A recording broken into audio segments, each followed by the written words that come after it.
Bismillahirrahmanirrahim. Assalamualaikum warahmatullahi wabarakatuh dan selamat sejahtera. Kita berjumpa lagi dalam Flip Classroom Sains Tahun 5. Tajuk kita pada kali ini ialah Elektrik. Objektif pembelajaran kita pada kali ini, murid-murid dapat menganalisis 3 hingga 5 contoh sumber tenaga elektrik dengan betul. Yang kedua, melakar satu gambar rajah skema litar elektrik lengkap menggunakan 4 hingga 5 komponen elektrik dengan betul. Ketiga, menilai penggunaan suis dalam melitar elektrik dengan betul. Keempat, membanding beza kecerahan mentol dengan mengubah 1 hingga 2 faktor dengan betul. Murid-murid berjaya pada kali ini sekiranya: pertama, dapat mengenal pasti sumber tenaga elektrik dengan betul, dapat melakar dan menyatakan fungsi komponen elektrik dengan betul, dapat melakar dan melabel litar elektrik lengkap. Keempat, dapat menyatakan fungsi suis dalam litar elektrik dengan betul. Dan yang kelima, dapat membuat pemerhatian, inference, hipotesis dan kesimpulan berdasarkan penyiasatan kecerahan mentol. Baiklah murid-murid, apakah sumber tenaga elektrik? Terdapat beberapa sumber tenaga elektrik yang murid-murid perlu tahu. Yang pertama ialah generator. Generator ialah suatu alat yang digunakan untuk membekalkan tenaga elektrik kepada pam udara di dalam kolam ikan.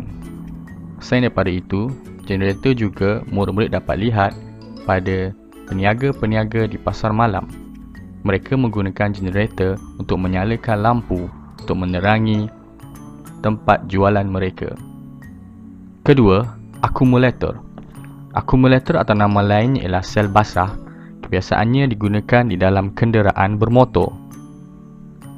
Akumulator digunakan untuk membekalkan tenaga elektrik kepada kenderaan bermotor. Seterusnya, dinamo. Dinamo adalah alat yang digunakan di dalam basikal untuk membekalkan tenaga elektrik. Dinamo digunakan untuk menyalakan lampu pada basikal. Keempat, jana kuasa hidroelektrik. Jana kuasa hidroelektrik juga membekalkan tenaga elektrik terutama kepada kawasan perindustrian dan juga kegunaan domestik. Seperti mana murid telah belajar pada tajuk tenaga, jana kuasa hidroelektrik ialah tenaga yang boleh dibaharui menggunakan air. Seterusnya, sel suria. Sel suria membekalkan tenaga elektrik untuk memanaskan air di dalam rumah. Seterusnya, sel kering.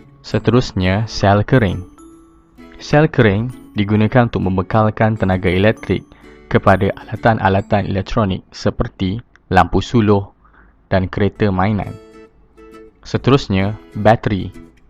Bateri pula adalah alat yang digunakan untuk membekalkan tenaga elektrik kepada alatan seperti telefon bimbit. Ini adalah 7 sumber tenaga elektrik yang murid-murid perlu fahami.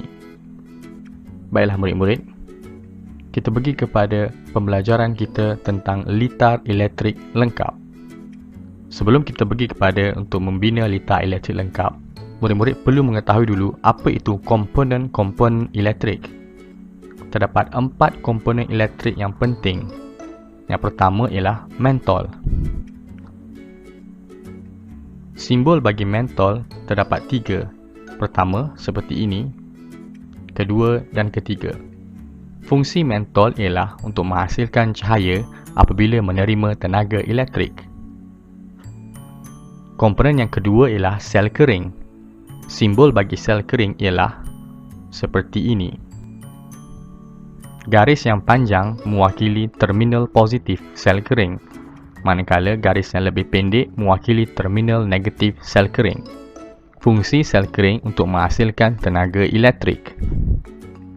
Ketiga, suis. Fungsi suis adalah untuk menyambung dan memutuskan litar elektrik. Simbol suis adalah seperti berikut. Suis dibuka dan suis ditutup. Komponen yang keempat ialah wayar penyambung. Wayar penyambung adalah berfungsi untuk membenarkan arus elektrik melaluinya. Simbol bagi wayar penyambung ialah seperti berikut. Baiklah murid-murid, Murid-murid telah kenal pasti simbol bagi setiap komponen-komponen elektrik. Mari kita lakarkan litar elektrik lengkap. Mana cara untuk kita melakar litar elektrik lengkap dalam gambar rajah skema? Baiklah murid-murid. Murid-murid ikuti langkah-langkah ini. Pertama, lukiskan wayar.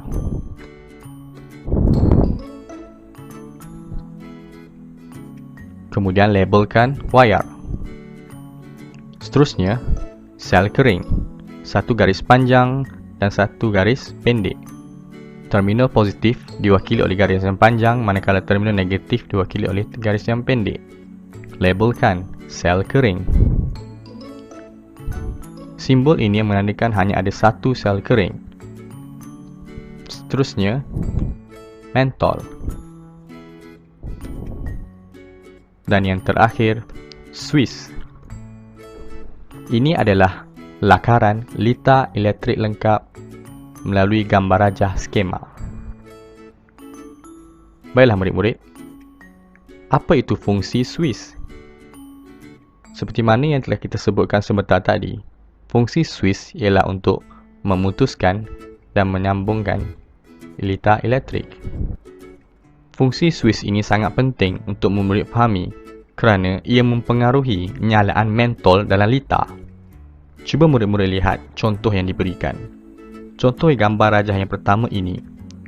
Apabila Swiss ditutup, mentol akan menyala kerana arus elektrik dapat mengalir melalui litar elektrik lengkap.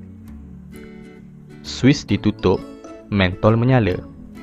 Ini adalah keadaan di mana Swiss ditutup. Manakala apabila Swiss dibuka, mentol tidak menyala. Ini kerana arus elektrik tidak dapat mengalir melalui litar elektrik yang tidak lengkap. Litar menjadi tidak lengkap apabila Swiss dibuka. Swiss dibuka, mentol tidak menyala. Baiklah murid-murid, dengan itu dapatlah murid-murid membanding bezakan litar elektrik lengkap dan litar elektrik tidak lengkap. Litar elektrik lengkap adalah seperti ini, manakala litar elektrik tidak lengkap adalah seperti ini. Swiss dibuka menyebabkan mentol tidak menyala kerana arus elektrik tidak boleh melalui litar yang tidak lengkap.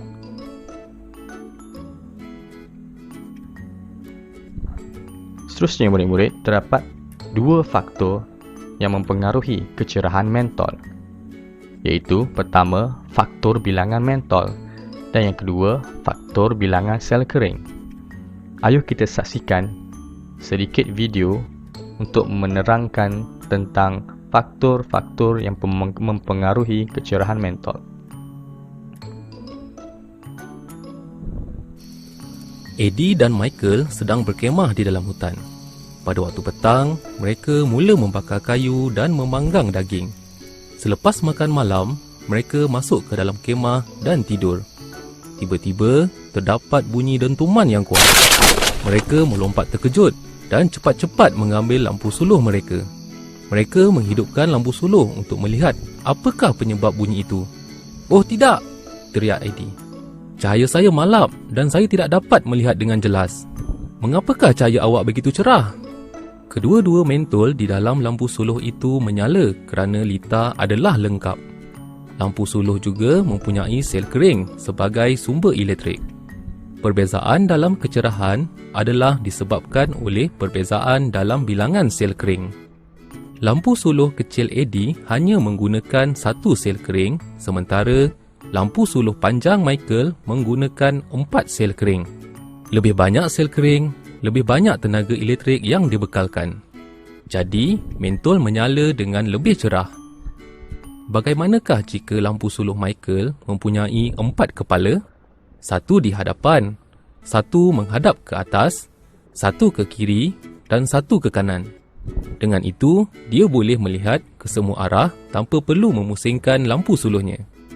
Michael kemudian akan mendapati bahawa cahaya kini amat malap. 4 sel kering kini membekalkan tenaga elektrik kepada 4 mentol. Hasilnya adalah satu sel kering membekalkan tenaga elektrik kepada satu mentol, sama seperti lampu suluh LED. Jadi, lebih banyak mentol, lebih malap cahaya bagi setiap mentol. Ini kerana tenaga elektrik perlu dikongsi bersama semua mentol. Jadi, setiap mentol akan menerima jumlah tenaga elektrik yang lebih kecil. Baiklah murid-murid, melalui video sebentar tadi dapat kita simpulkan bahawa sekiranya faktor bilangan mentol semakin bertambah bilangan mentol, semakin berkurang kecerahan mentol. Ini kerana bilangan mentol yang banyak memerlukan lebih banyak tenaga elektrik untuk menyalakannya. Kedua ialah faktor bilangan sel kering. Semakin bertambah bilangan sel kering, semakin bertambah kecerahan mentol. Ini kerana apabila sel kering ditambah, maka lebih banyak tenaga elektrik dapat dihasilkan. Baiklah murid-murid, diharapkan murid-murid telah memahami apa yang kita pelajari tentang elektrik pada kali ini. Seterusnya, ayo kita laksanakan tugasan untuk meningkatkan kefahaman murid-murid. Tugasan satu ialah labelkan bahagian elektrik yang ditunjukkan di dalam litar. Tugasan kedua, jawab soalan berikut.